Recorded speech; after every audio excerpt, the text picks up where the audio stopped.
Can you imagine, guys, 3 months ago, I posted a video of my first flagship store to be closed.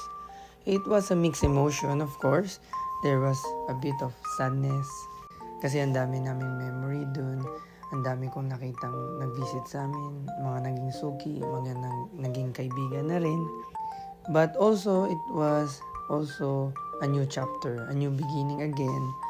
And magandang opportunity ang dumating after we close.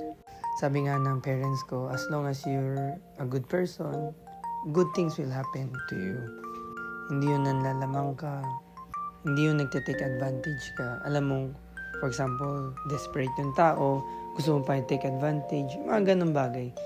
Sabi nga rin ng best friend ko, mga ganun tao, hindi asenso yung mga yun, walang pupuntahan. They may be happy right now, pero karma, babalik din yan sa kanila. So sa mga nangangarap dyan, don't give up. Ang daming nights na hindi rin masaya, hindi rin laging nasa taas, pero kita nyo naman, mabait ang mundo, babalik at babalik sa yan. So to ang aming Trinoma brand show. So to pinapakita ko sa inyo mga products namin. Pinapasikat namin ang mga mochi buns, iba-ibang flavor siya, kagaya ng ube, peanut butter, Nutella, black sesame, red bean at matcha. So bukod dun, marami pa ibang flavor. Hindi sila lahat matamis, meron din matamis, may mga sugar-free din tayo, may mga high in fiber din.